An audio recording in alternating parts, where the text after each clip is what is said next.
Okay, so like I said I was going to do, sorry for the microphone and everything because this is my radio gear and I don't want to change the audio to the computer audio because it'll jack up all the stuff I have, so I apologize if it seems kind of odd, but yeah, that's the way it is. As you can see in the background, that is my spaceship.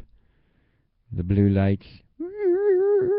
No, that's actually my internet thing, so anyway, I was going to bring up some stuff about that I found. This is for a long time I said I was going to show all the things I've collected over the years and post it on here, which is pretty cool. I have things hanging up on my walls, in my garage, things I collect over the years, as you know.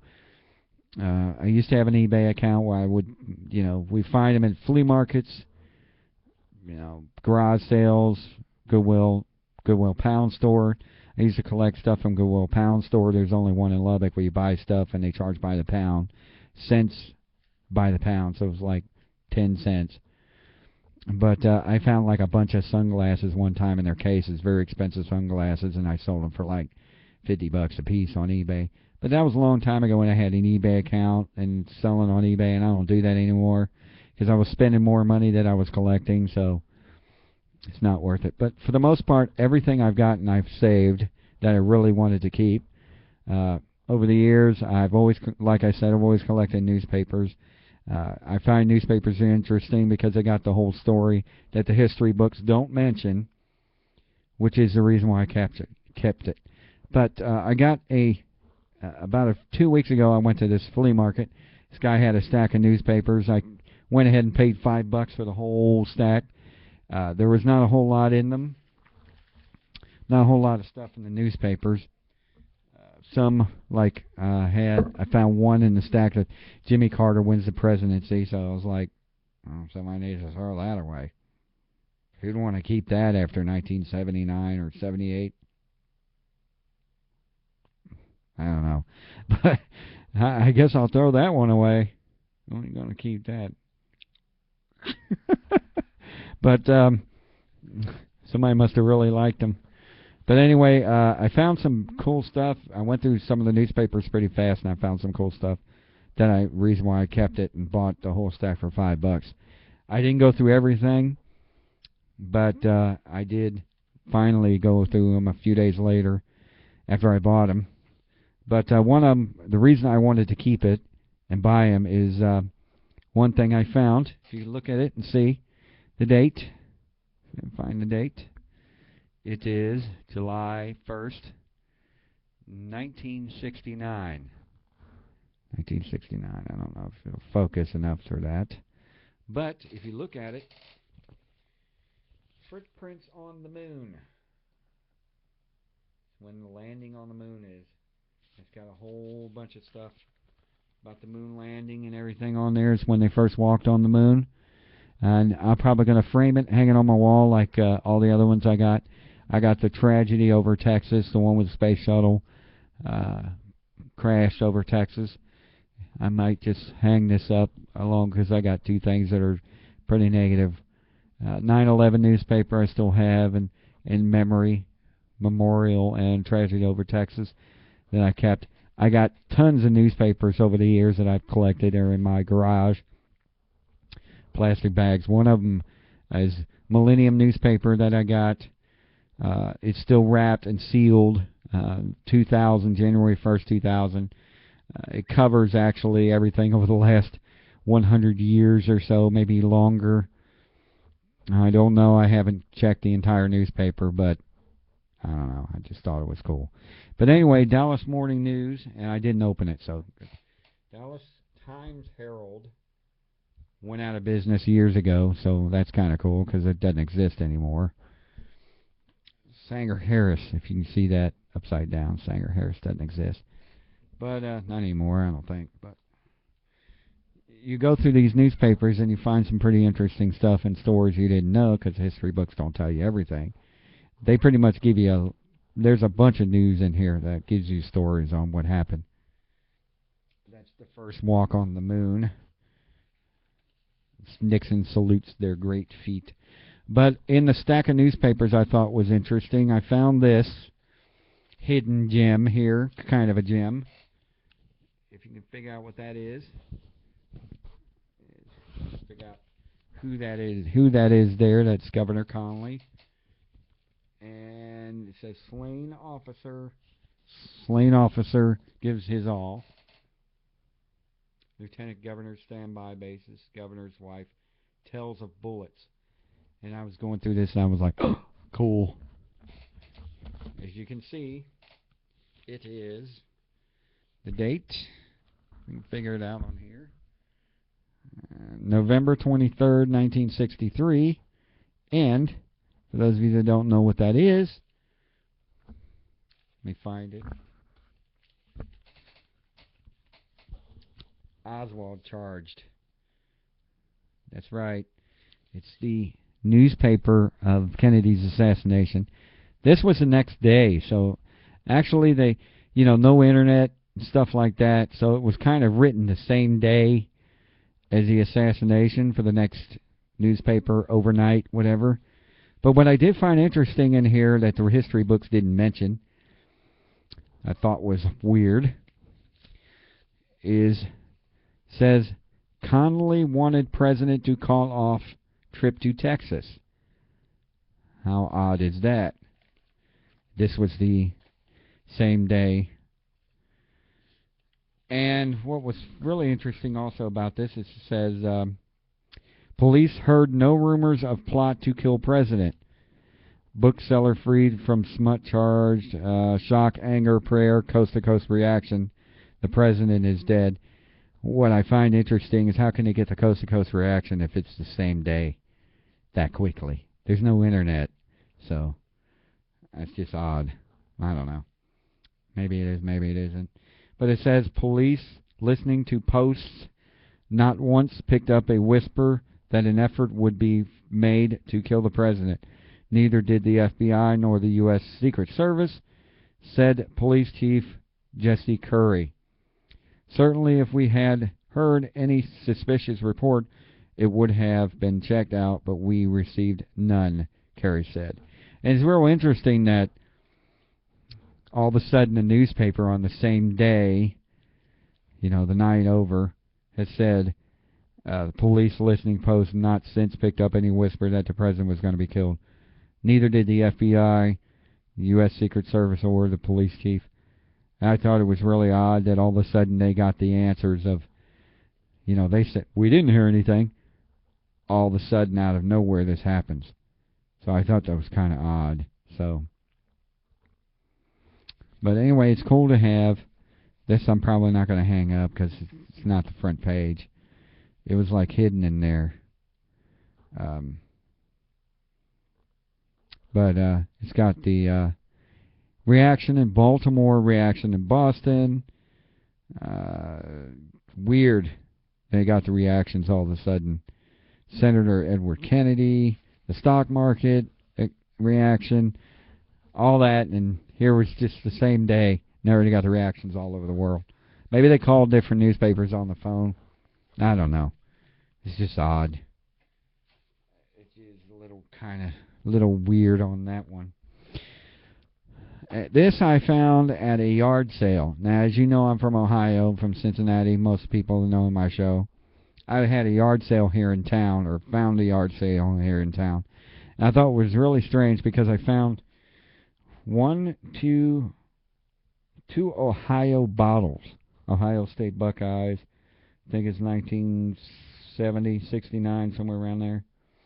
I found out the Ohio anniversary or whatever, and it has the presidents that of the United States that were from Ohio. But one of them I thought was interesting that somebody had, so I kept it. It's an original Pepsi bottle. Those old, long bottles of actual big ones. Now the 16-ounce bottles and the 20-ounce bottles are all plastic and everything and all that. But it was bicentennial, July 4th, 1976 commemorative bottle. And I thought it was cool because it is a Cincinnati Reds 1975 World Champions bicentennial bottle. 1975 bicentennial, July 4th, 1976 commemorative bottle. This was before they won the second World Series. It was in between the first and the second. So that is like totally awesome. And on the back, it has how many games they won that year. 108 wins, 54 losses. Los Angeles Dodgers, 88-74. San Francisco, San Diego, Atlanta, and Houston. As you notice, Houston's still on the bottom. Even in 1975, they were bottom feeders. Of course, they weren't always that way. They've actually been in the World Series, but they got swept. So, but that is kind of odd, 43.5 games out of first place. Wow. I believe that's what that is. That's crazy. Also, it's got the World Series against Boston. Sorry, Boston fans, but we beat you. Game 1, Boston won. Game 2, Reds won 3-2. Game 3, Reds won 6-5. Game 4, Boston won 5-4.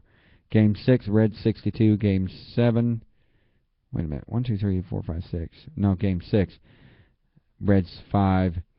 Reds 6, Boston 7. And Game 7, Reds won 4-3 against Boston, so it was close. That is awesome there. And I thought, oh, wow.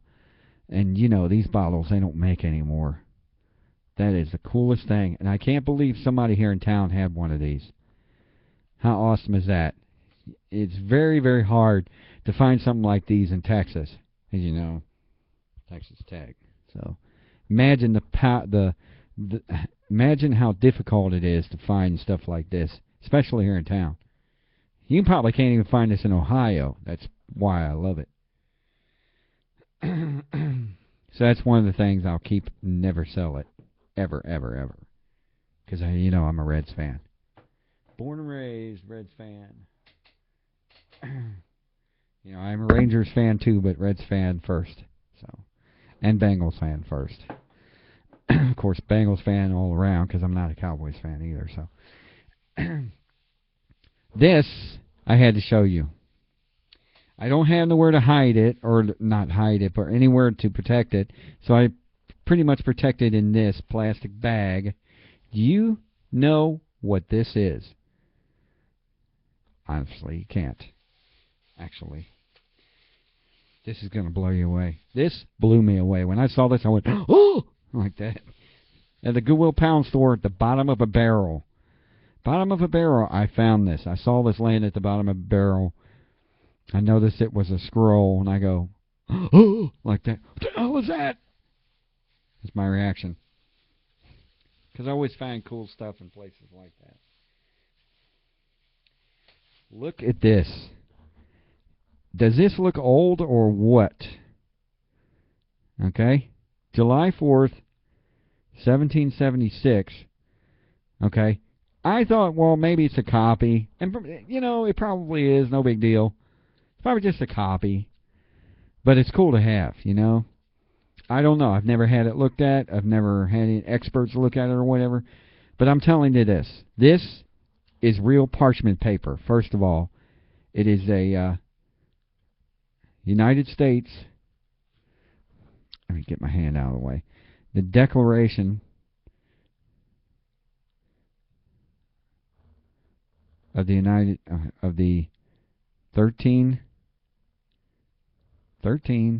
United States of America, backwards because it's a computer, but it says the unanimous Declaration of the United States. And I thought about this and I go, well, it's probably just a copy, but something really interesting? First of all, it's parchment paper. They don't make anything on parchment paper anymore.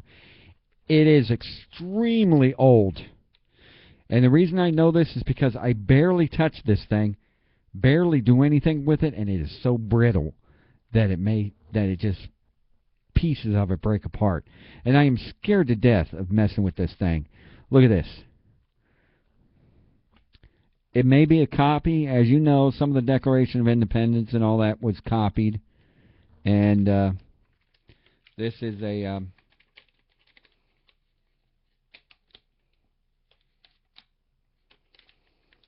it's just copied. Could be a copy, whatever. But it's so brittle, it falls apart.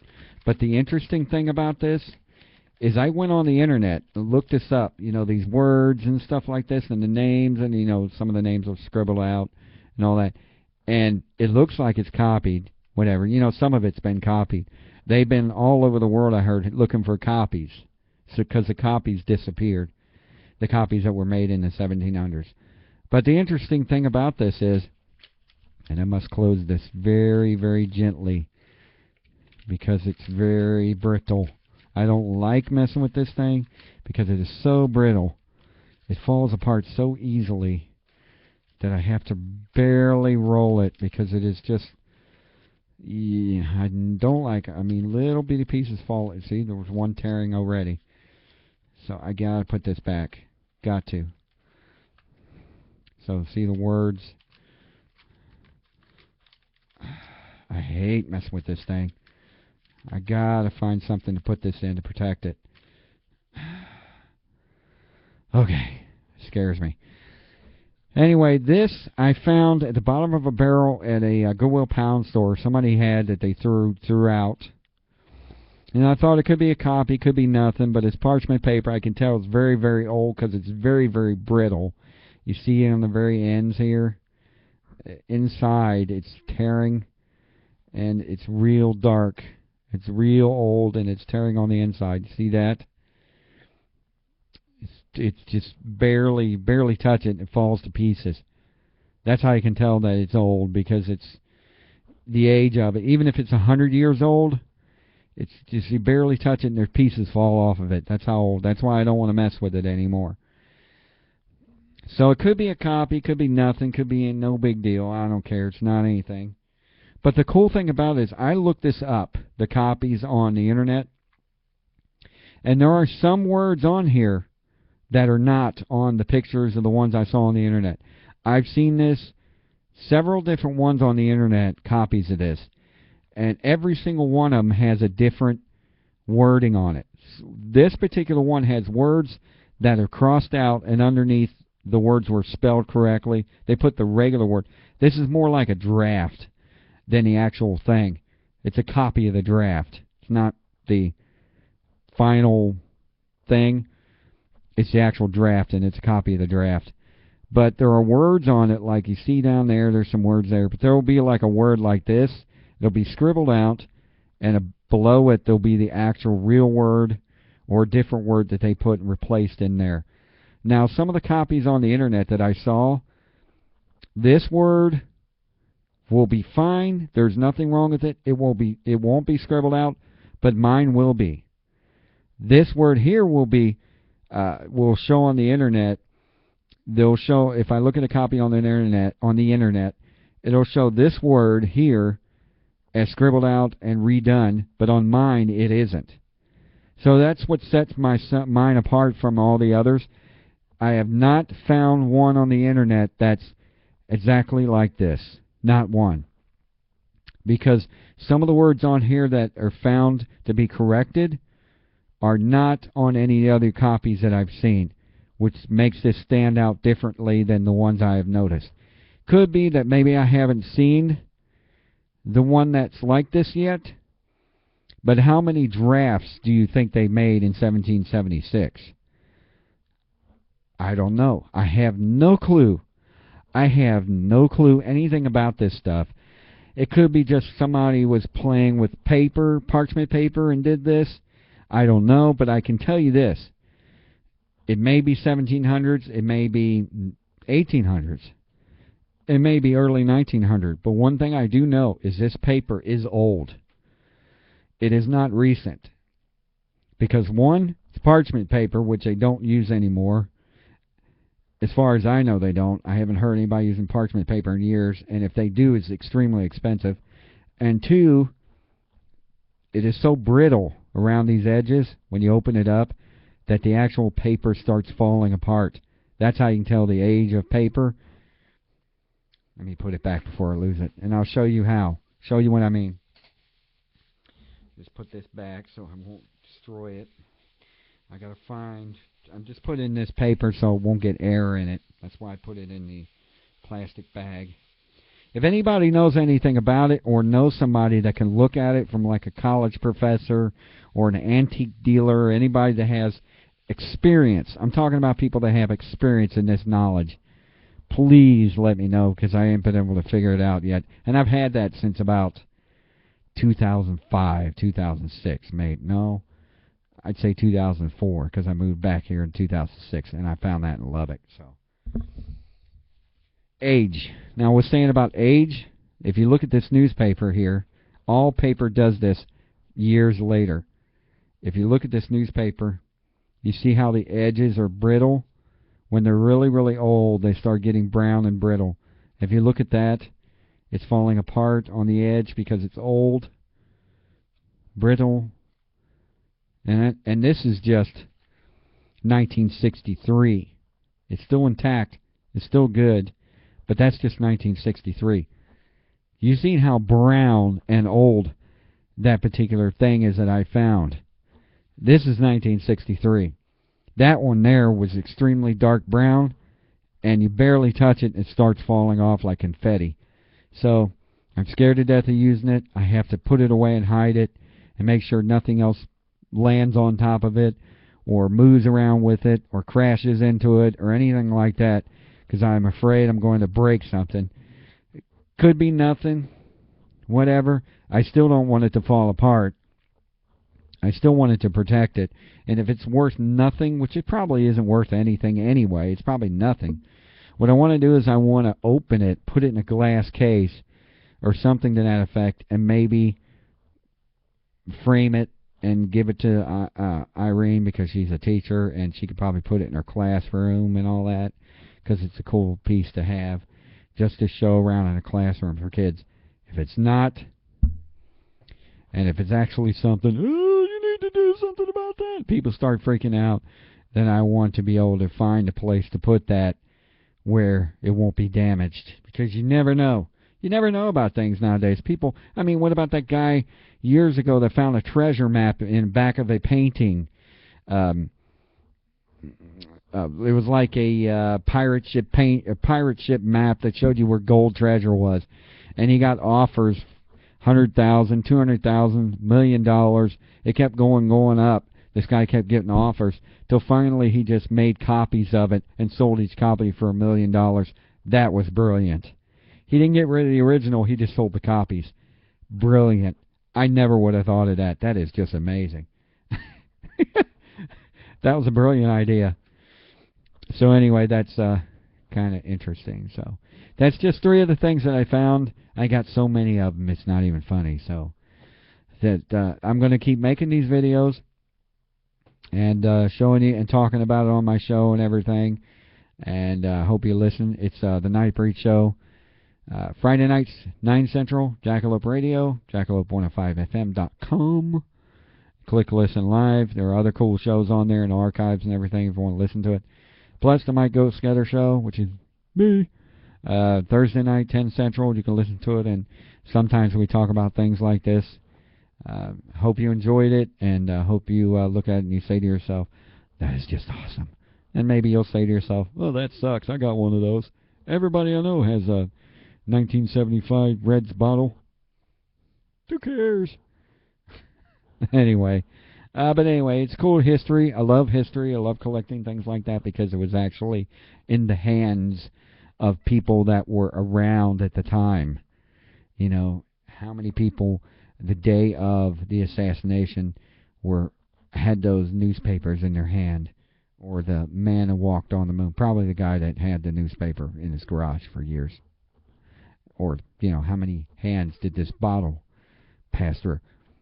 Imagine if that Declaration of Independence or whatever it is, I'm not even sure what it is still, how many hands that went through, if that's from the 1700s, how many hands that's been passed through.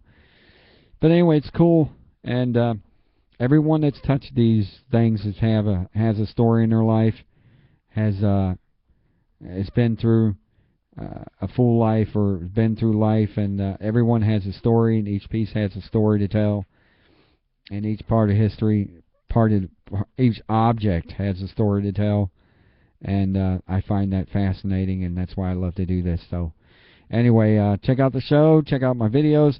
I'll post more later, some of the other cool things that I found, and I'll let you know. So I appreciate everybody checking out the video, and see ya.